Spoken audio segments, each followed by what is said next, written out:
Hello everybody and welcome to another video here at Playing Board Games. There's been a lot happening with Arkham lately. During the week of Arkham Horror, there was the announcement for the core set 2026, and it's kind of just swallowed up everything for the discourse for Arkham, as it rightfully should. It is very cool news, but when all this has happened, there's also been a Parallel LOLA Haze that had been officially released. If you don't know, Parallel LOLA Haze was first revealed to the patrons of the Arkham Con in Yellow that happened in September. It was brought us a little gift from FFG for everyone who's at the con, but now it's been released in the actual print and play files, which you can find a link down in the video description. I'm going to go over the cards, and then in the coming weeks, we're going to have a Parallel LOLA deck list and a Parallel LOLA gameplay video, as I always do with the Parallel Investigators as they come out. People have been wanting Parallel LOLA for a very long time, so I think it's really cool to have Parallel LOLA here to actually see her in action. I'm thinking I'm going to be playing her on an upcoming run on the channel as well, so consider my deck list video going to be kind of a tester to see if I want to do that, and also put some concepts together.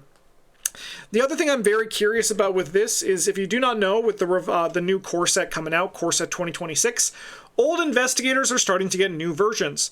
We have seen both Daniela Reyes and Joe Diamond included in this, so I'm getting very curious to see where the parallels are going to live in this. Are parallels going to keep coming? Are parallels going to change to a different type of format? Or are they going to all just only be saved for the boxes going forward? I don't know. We're going to see what happens, but right now we're just talking about Parallel LOLA Haze. So, here is wonderful Parallel LOLA Haze. 3s across the board. You begin the game in the neutral role. You can only play or commit neutral cards or cards of your current role. And forced, when your turn begins, you switch your role. Elder Sign effect is +2. You may switch roles. Every line has role in it. That's how you know she really loves her roles. Her deck size is 40. Class choices at deck creation, choose 2 classes. And then your deck building options are neutral cards level 0 to 5, cards from your chosen classes level 0 to 4, cards from other classes level 0 to 1. So kind of a little bit more Charlie Kane in the focus for how things go here. Her deck building requirements are 2 copies of Improvisation, 2 copies of Identity Crisis, Crisis of Identity, and 1 random basic weakness. Additional requirements: your deck must contain at least 6 cards from each class. I have this, so we can kind of get an idea of how she changes from the two. So the big thing is, on the parallel version, you can only play or commit neutral cards or cards of your current role. But on the official version, you can only play, commit, or trigger abilities on neutral cards or cards of your role. So now, for example, you can use lightning bolt or action abilities or reaction abilities on any card, but you can only play or commit cards of your current role or neutral cards that go with as well. I think that this is a huge sort of change to make Lola a little bit less restrictive in that regards, while also still having that kind of flavor that Lola Haze had originally, that made her a little bit more like limitations for that to go with it. The other thing is, on the original Lola, this is the taboo version, by the way, that I have on the screen here, you can, as a lightning bolt, switch your roles, limit once per round. In the new version, you don't get to do that. You only get to change your role if something else allows you to change your role, like your Elder Sign or maybe your signatures that we're going to be talking about soon. But with the parallel version, you only get to do this at the start of your turn. So that means that you're going to have to carry through the Mythos phase, your selection for the last one, assuming you have no other ways to change it. I think that this is a fair trade-off for the more openness of her ability, where she doesn't need to worry about, she can still now trigger actions and reactions and lightning bolts, which I think is huge. And then it's down to only playing and committing cards. So I think that this is a lot more open while still being slightly restrictive, like Lola has always had. If we look at her deck size, the parallel version is 5 cards bigger, and it's going to be even bigger when you play with the replacement versions of it. And her deck building options have also changed. So the class choices that we have here on the parallel version is kind of like Charlie Kane, as I said, where Charlie Kane gets to choose 2 classes, and then he gets to do allies of any color as well as an addition of those 2 classes. Parallel Lola still has every class in her card pool, but only 2 classes can go to level 4. The other classes can only go to level 1. So this is kind of big compared to the other version, which was just all of the classes 0 to 3. So you lose some of the full collection power level to go through all those things, but instead you got to focus on two classes you got to go big on, but you still are going to have your 0 to 1, so you can still tap into a lot of cards from the other classes as well.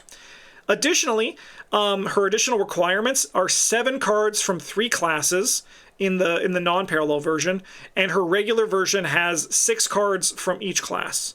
So it's one of those things where instead of having to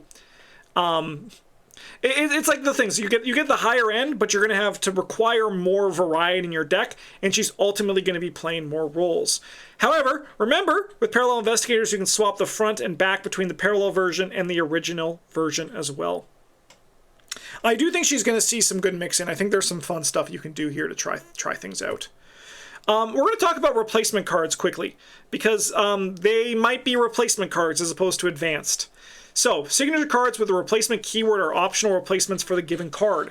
When building a deck, you may choose to replace that specific the specific cards listed under deck building requirements with all of that investigator's replacement cards.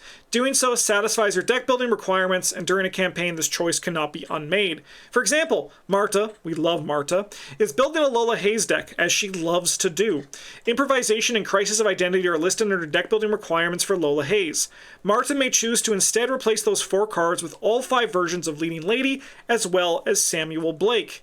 You may also choose to include all cards listed under deck building requirements as well, as all of that investigator's replacement cards. Replacement cards added in this manner do not count towards the investigator's deck size.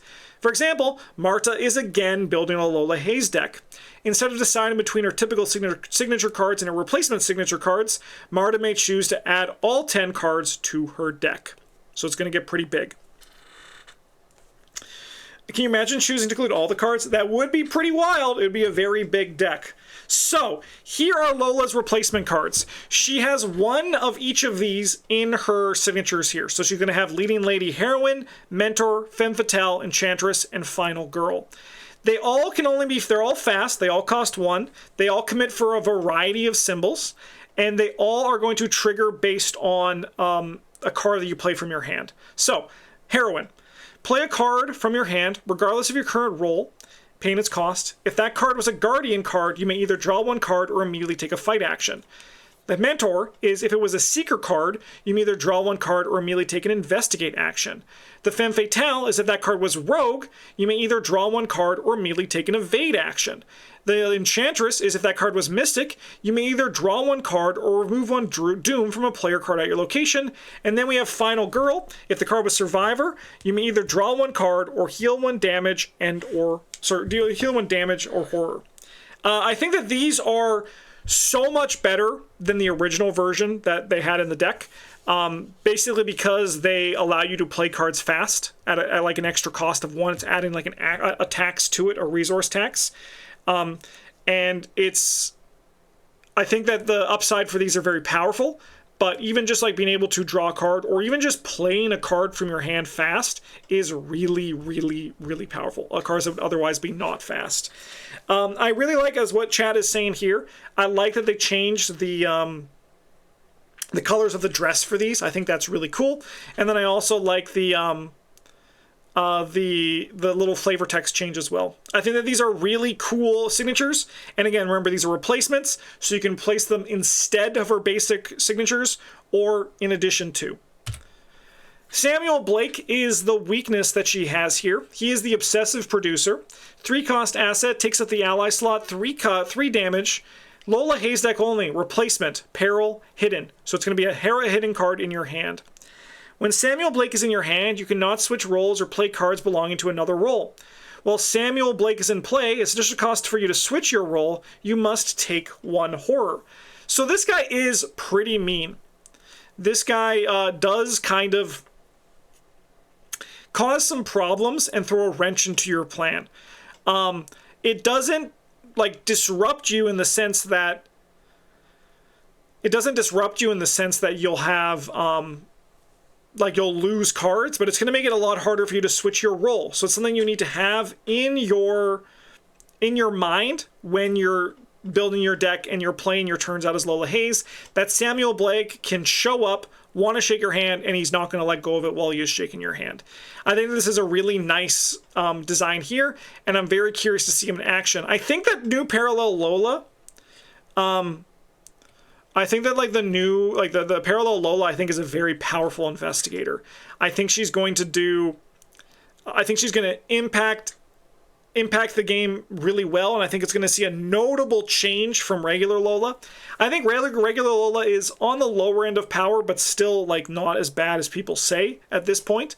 But I do think, especially like with the taboo, without the taboo, she's still a little bit of a clunker. But with this Parallel Lola, I think they did a really nice job of not making her too open, because Lola's whole ability has kind of been her deck building, and it's still kind of there, but it allows her to still have the same restrictions, but ultimately be more open when you're playing her, which I think is more interesting, while providing a more open deck building, but also some more restrictions to those deck buildings. And I'm very, very curious to see how she feels and how she plays. If you want to check out these cards, if you want to print them yourself, you can do so by finding the link to the print and play down in the video description. Otherwise, thanks for watching, everybody.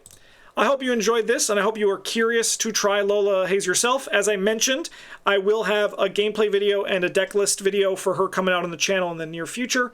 Otherwise, for all let me try that again. Otherwise, thanks for watching. Have a good one, and as always, a GG's.